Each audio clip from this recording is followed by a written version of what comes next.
Hello everyone, this is Anushka Gupta. Welcome to my channel move with mind. तो आज का हमारा टॉपिक होने वाला है हेमोग्लोबिन के ऊपर। तो हेमोग्लोबिन होता क्या है, ठीक है। तो हेमोग्लोबिन आपको पता होगा कि जो हमारी ब्लड है वो रेड कलर की होती है। क्यों होती है? Due to presence of haemoglobin, ठीक है। आज और ये हेमोग्लोबिन कहाँ प्रेजेंट होता है? ब्लड में भी, हमारी आरबीसी के ऊपर प्रेजेंट होती है। तो ऐसा क्या होती है हेमोग्लोबिन में जिसकी वजह से हमारा ब्लड रेड हो जाता है? तो इस टॉपिक में हम पूरा यही सब जानने वाले हैं। तो चलिए बिना किसी देरी के स्टार्ट करते हैं। तो हेमोग्लोबिन हमारी क्या होती है?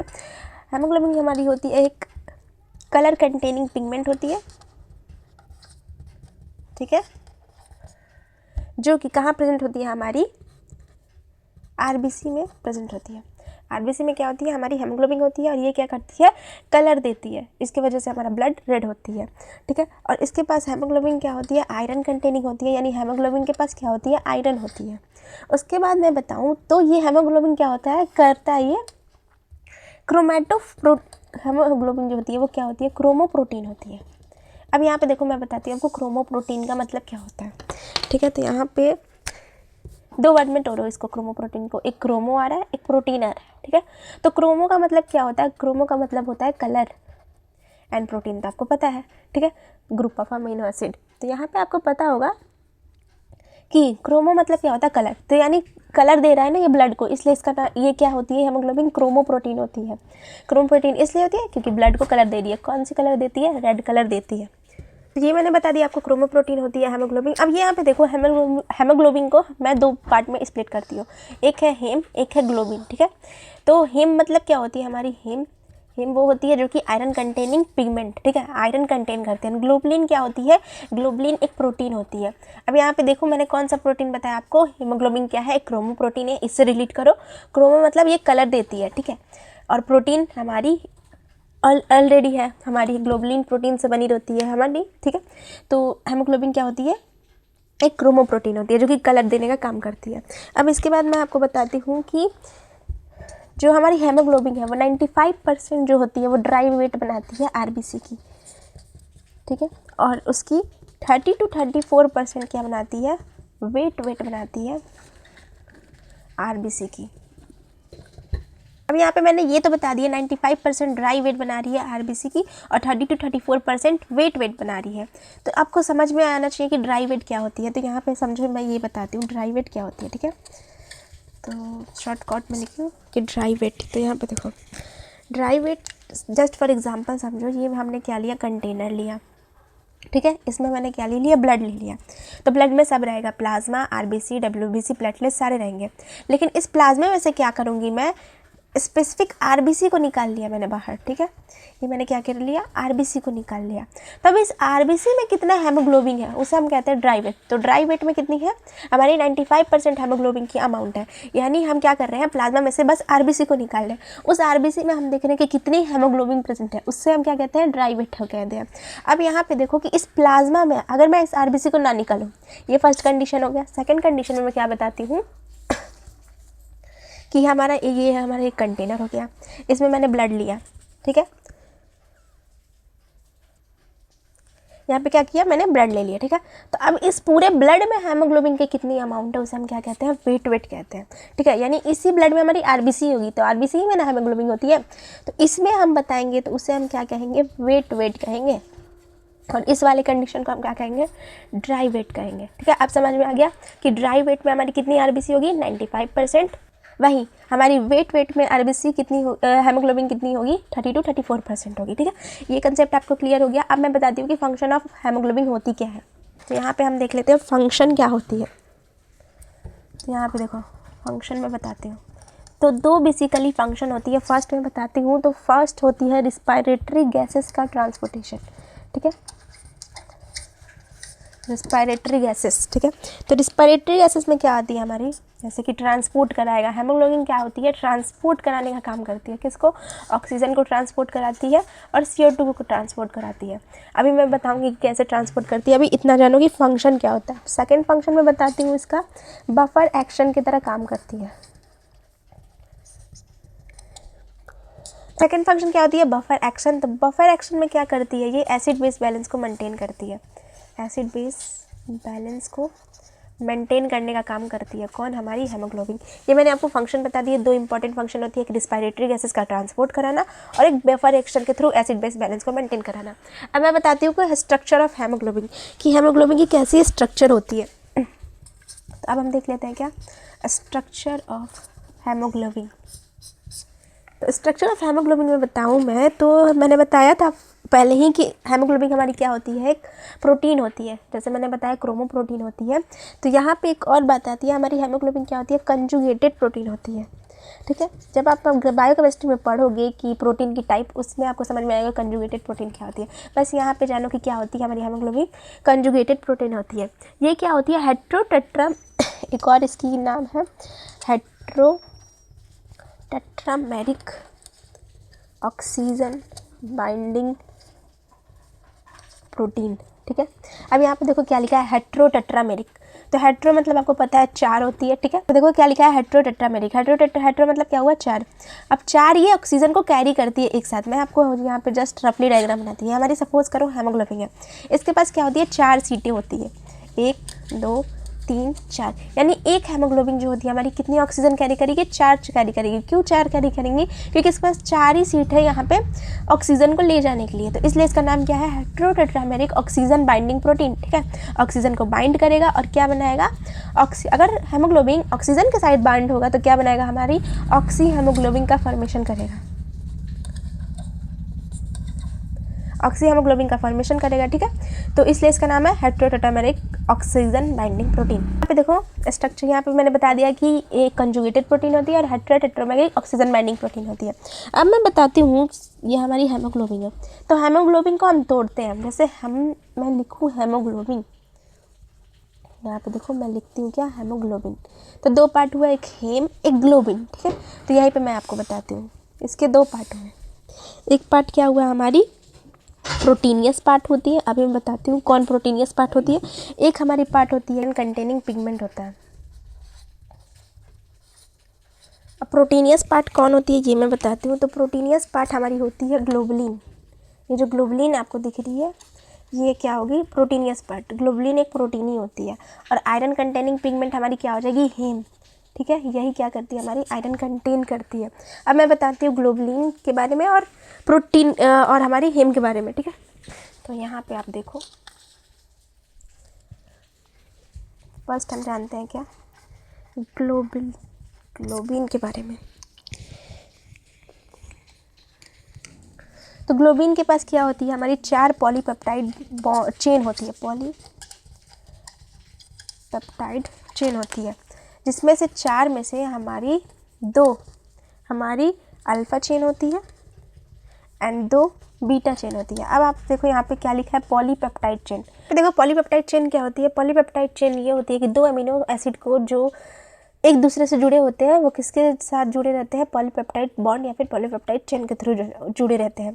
तो जैसे आपको पता है ग्लोबुलिन हमारी क्या है, एक प्रोटीन है। ठीक है, तो प्रोटीन है तो इसकी यूनिट क्या होगी, अमीनो एसिड होगी, तो जिसकी वजह से पॉलीपेप्टाइड से जुड़े रहते हैं। तो ग्लोबुलिन जो होती है वो 4 पॉलीपेप्टाइड के चेन से ही मिलकर बनी रहती है, जिसमें 2 हमारी अल्फा चेन होती है, 2 हमारी बीटा चेन होती है। ये मैंने आपको बता दिया ग्लोबुलिन के बारे में। अब मैं बताती हूँ आपको हेम के बारे में। अब देखो हेम के बारे में क्या होती है। तो हेम जैसे आपको पता है, सबसे पहले आप ये समझो कि हमारी आरबीसी है। ठीक है, तो आरबीसी रेड क्यों है, आरबीसी रेड इसलिए है क्योंकि उसमें हेमोग्लोबिन है। ठीक है, हेमोग्लोबिन की वजह से रेड है। अब क्वेश्चन आएगा आपको कि मैंने आपको बताया कि हेमोग्लोबिन 2 पार्ट में डिवाइड है, एक हमारी हेम पार्ट, एक ग्लोबिन पार्ट। तो हेमोग्लोबिन में भी जो हेम वाली पार्ट है उसमें भी एक पिगमेंटेड प्रोटीन है, जिसकी वजह से आरबीसी रेड हो रही है। ठीक है, कि तो हेम में कौन सी वो पार्ट है जिसकी वजह से हमारी हेमोग्लोबिन रेड हो जा रही है, और हेमोग्लोबिन रेड होने की वजह से हमारी आरबीसी रेड हो जा रही है, यानी और आरबीसी रेड हो रही है तो हमारी ब्लड को रेड कर दे रही है। ठीक है, तो हेम में कौन सी है वो पिगमेंटेड पार्ट, वो है हमारी पोरफायरिन, जिसकी वजह से हमारी क्या हो रही है, हेमोग्लोबिन को कलर कंटेनिंग पिगमेंट कहा जाता है। ठीक है, इसी पोरफायरिन की वजह से। ठीक है, तो ये हो गया। अब देखो हेम जो हेम है हमारी, ठीक है, वो हमारी क्या होती है, 4 पायरोल रिंग से बनी होती है। हेम जो होती है वो क्या होती है, हमारी 4 पायरोल रिंग से बनी रहती है। अब पायरोल रिंग का स्ट्रक्चर मैं दिखाऊँ तो कुछ ऐसे होती है। ठीक है। तो ये हमारी क्या है, पायरोल रिंग। हेमोग्लोबिन जो हेम जो होती है वो 4 पायरोल रिंग से बनी रहती है, इसलिए हम इसे क्या कहते हैं, टेट्रा पायरोल भी कहते हैं, जो कि हमारी मीथेन ब्रिज से जुड़ी होती है। ये उतना आपको जानना नहीं है, बस इतना जान लो कि हेम जो होती है 4 पायरोल रिंग से बनी रहती है और मीथेन ब्रिज के थ्रू ये जुड़े रहते हैं। ये मैंने आपको बता दिया हेम एंड ग्लोबुलिन। अब मैं बताती हूँ कि हमारी जो हेमोग्लोबिन है वो एडल्ट में कैसी होती है, हमारी जो चाइल्ड में होती है, ठीक है, यानी फीटल लाइफ में वो कैसी होती है, तो ये जान लो। तो बात आती है हमारी types of haemoglobin. Types of haemoglobin. तब देखो हेमोग्लोबिन के हम शॉर्ट फॉर्म में अगर डिनोट करें तो वो कैसे करेंगे, H capital H small b, ऐसे हमारी क्या शॉर्ट फॉर्म हो गई हेमोग्लोबिन की, ठीक है। तो अब हेमोग्लोबिन के वहाँ का 2 पार्ट में डिवाइड करते हैं। एक हमारी कौन सी हो जाएगी, एक हमारी हो जाएगी एडल्ट हेमोग्लोबिन, शॉर्ट में लिखती हूँ एडल्ट हेमोग्लोबिन, और एक हमारी हो जाएगी फीटल हेमोग्लोबिन। इसको हम शॉर्ट में कैसे लिख सकते हैं, इसको शॉर्ट में लिखेंगे HbA, ठीक है, यानी हेमोग्लोबिन एडल्ट, और HbF यानी हेमोग्लोबिन फीटल में, ठीक है। अब मैं आपको यहाँ पे एडल्ट के बारे में बताऊँगी, यहाँ पे फीटल में बताऊँगी, ठीक है। तो यहाँ पे स्टार्ट करते हैं। तो जैसे मैंने बताया कि जो ग्लोबुलिन है हमारी, ठीक है, उसमें 2 चेन होती है, 2 अल्फ़ा है। यहाँ पे मैं बताती हूँ, आपको चार्ट दिखाती हूँ। हाँ, तो यहाँ पे देखो, जैसे मैंने बताया कि ग्लोबुलिन के पास क्या होती है, 2 अल्फ़ा चेन, 2 बीटा चेन होती है। तो यहाँ पे देखो ग्लोबुलिन कंटेन, एडल्ट की मैं बात कर रही हूँ, ग्लोबुलिन क्या करती है, 2 अल्फ़ा चेन रखती है यहाँ एंड 2 बीटा चेन है इसके पास। लेकिन फीटस में क्या हो रही है, ग्लोबुलिन जो है इसके पास क्या होती है, 2 अल्फ़ा चेन होती है एंड 2 गामा चेन होती है। अब यहाँ पे आपको क्वेश्चन आ रहा होगा क्यों यहाँ पे गामा चेन आ जा रही है और यहाँ पे क्यों बीटा चेन रह रही है, ठीक है। तो यहाँ पे मैं क्यों डिफरेंस होती है, अल्फ़ा चेन मतलब बीटा चेन होती है एडल्ट में और गामा चेन फीटल में होती है। तो इसके पहले मैं बताती हूँ कि अल्फ़ा चेन क्या करती है। अल्फ़ा चेन क्या करती है, हमारी ऑक्सीजन बाइंडिंग का काम करती है, ठीक है, यानी ऑक्सीजन ले रही है। लेकिन यहाँ पे जानो बीटा और गामा चेन क्या करती है, बीटा चेन हमारी क्या करती है कि ऑक्सीजन जो है, ठीक है, उसको लेती है, ऑक्सीजन ले लिया इसने और इसको फिर क्या करिए, इसको टिश्यू के पास पहुंचाना है, ठीक है। अब ऑक्सीजन ले लिया तो ऑक्सीजन लेके रखना थोड़ा ना, उसको टिश्यू के पास पहुंचाना है ताकि हमारे सेल वर्क कर पाए, ठीक है। तो यही टेंडेंसी क्या होती है ना, ये गामा चेन में नहीं होती है, यानी ये ऑक्सीजन बस लेते जाती है। कुछ लोग होते हैं ना बस लेने वाले, वही हाल है ये गामा चेन का। ये क्या करती है, बस लेते जाती है, हमारी ऑक्सीजन को लेते जाती है। ये क्या करती है, टिश्यू तक हमारी नहीं पहुंचाती है, ये बस लेने का काम करती है हमारी मैटरनल ब्लड से, यानी माँ के ब्लड से बस ऑक्सीजन लेते जाती है और ये नहीं पहुंचाती है टिश्यू तक। क्यों नहीं पहुंचाती है, ये क्वेश्चन आएगा। तो आपको पता है कि इंट्रायूटेराइन लाइफ में हमारी लंग्स जो होती है वो क्या वर्क में नहीं होती है, इसलिए ये क्या करती है, गामा चेन का टेंडेंसी है कि वो ऑक्सीजन लेने का। वहीं अगर यहाँ पे मैं अगर गामा चेन लाऊँ तो यहाँ पे क्या होगी, ये ऑक्सीजन लेगी लेकिन टिश्यू के लेवल पे नहीं पहुँचाएंगी, तो हमारे सेल का डेथ हो जाएगा, ठीक है। तो इसलिए हमारी एडल्ट में बीटा चेन होती है एंड फीटल में हमारी गामा चेन होती है। यहाँ पे देखो ये कहना भी गलत होगा कि ऑक्सीजन जो होती है यहाँ पे क्या टिश्यू को नहीं देती है, ठीक है, ये कहना गलत होगा। तो यहाँ पे बेसिकली होता क्या है, जो गामा चेन होती है ना हमारी, इसका क्या होता है, ऑक्सीजन के प्रति एफिनिटी जो होती है, ठीक है, वो क्या होती है, ज़्यादा होती है as compare to beta chain. तो इस क्यों होती है एफिनिटी ज़्यादा, क्योंकि आप देखो कि फीटल को कहाँ से ब्लड लेना है, ऑक्सीजन लेना है, सॉरी कहाँ से लेना है, मदर के ब्लड से लेना है। अब मदर का भी फंक्शन चल रहा है बॉडी का, फीटल को भी हमारी ऑक्सीजन चाहिए सर्वाइव करने के लिए, तो वो उसके ब्लड से ले रहा है, ज़बरदस्ती ले रहा है। इसलिए क्या हो रहा है, गामा चेन यहाँ पे रहता है ताकि वो ज़बरदस्ती ले सके, एफिनिटी ज़्यादा रहेगी तो वो मदर के ब्लड से ले सकेगा। वहीं हमारी एडल्ट में क्या होती है, हम तो सराउंडिंग से एयर ले रहे हैं, सराउंडिंग से ऑक्सीजन ले रहे हैं, ठीक है, इसलिए क्या होती है, बीटा चेन की थोड़ी एफिनिटी कम होती है as compare to gamma chain, ठीक है। इसलिए हमारी क्या होती है, हमारी एडल्ट में 2 अल्फ़ा चेन और 2 बीटा चेन होती है, वहीं हमारी फीटल में 2 अल्फ़ा चेन और 2 गामा चेन होती है, ठीक है। आई होप आपको ये कंसेप्ट समझ में आया होगा। अब मैं आपको दूसरा पॉइंट बताती हूँ, हमारा फर्स्ट पॉइंट हो गया। अब मैं दूसरा पॉइंट बताती हूँ, हेमोग्लोबिन के पास क्या होती है, HbA एडल्ट हेमोग्लोबिन के पास क्या होती है, लेस एफिनिटी होती है।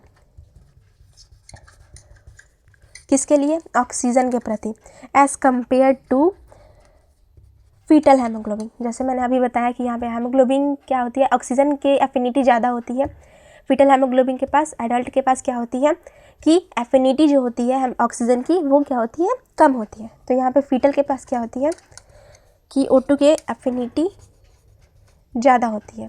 ठीक है, ये सेकंड पॉइंट हो गया। थर्ड पॉइंट मैं बताती हूँ कि जब मैं आपको रिस्पिरेटरी सिस्टम पढ़ाऊँगी, ठीक है, तो उसमें आपको एक आएगा ऑक्सीजन हेमोग्लोबिन डिसोसिएशन कर्व। बस यहाँ पे इतना ही जानो। जब रिस्पिरेटरी सिस्टम पढ़ना उसको डिटेल में मैं बताऊँगी क्या होती है। यहाँ पे बस जानो क्या होती है, ऑक्सीजन हेमोग्लोबिन डिसोसिएशन कर्व होती है। ठीक है, एडल्ट में वो कहाँ शिफ्ट करेगी, वो लेफ़्ट भी शिफ्ट कर सकती है, राइट भी शिफ्ट कर सकती है। लेकिन फीटस में क्या होती है, जो ऑक्सीजन हेमोग्लोबिन डिसोसिएशन कर्व है, ठीक है, वो कहाँ शिफ्ट करेगी, बस लेफ़्ट में शिफ्ट करेगी। ठीक है, मैं आपको बताऊंगी यहाँ पे लेफ़्ट में अगर जाओगे ना तो एसोसिएशन होता है, राइट में जाओगे तो डिसोसिएशन होता है। अभी आपको कंसेप्ट क्लियर नहीं होगा, बस इतना जानो कि oxygen haemoglobin dissociation curve adult haemoglobin में राइट भी जा सकता है, लेफ़्ट भी जा सकता है। वहीं हमारे फीटल में जो है वो बस राइट जाएगा। ठीक है, आप जान लिए, फिर भी मैं आपको थोड़ा सा डायग्राम बना के दिखा देती हूँ। ऐसा कुछ कर्व बनाते हैं, ठीक है, जहाँ पे हम लोग एक तरफ रखते हैं पार्शियल प्रेशर ऑफ O2 और एक तरफ रखते हैं सैचुरेशन परसेंटेज ऑफ हेमोग्लोबिन। ठीक है, अब यहाँ से कुछ हमारी एस शेप हमारी कर्व जाती है। ठीक है, तो यहीं पे अगर हमारी ये क्या होती है, या तो राइट भी जा सकती है या तो राइट भी जा सकती है या तो लेफ्ट भी जा सकती है। यही होती है ऑक्सीजन डिसोसिएशन कर्व। ठीक है, अभी मैं आपको डिटेल में बताऊंगी, रिस्पिरेटरी सिस्टम पढ़ाऊंगी, टेंशन नहीं लेना है। ठीक है, बस इतना जानना है कि हमारी oxygen haemoglobin dissociation curve adult में राइट टू लेफ्ट जाएगी और हमारी फीटस में जो होती है वो बस राइट साइड जाती है। तो यहाँ पे हमारा क्या होता है ना, पूरा हेमोग्लोबिन मैंने आपको डिटेल में पढ़ा दिया है, मैंने आपको बस रफली समझाया है, लेकिन आपको इसके डिटेल नोट्स मेरे टेलीग्राम चैनल पर मिल जाएंगे, लिंक बायो में है, वहाँ से आप जाके देख सकते हो। ठीक है, तब तक के लिए कीप वॉचिंग, कीप लर्निंग। मिलता है नेक्स्ट वीडियो में। Thank you for watching.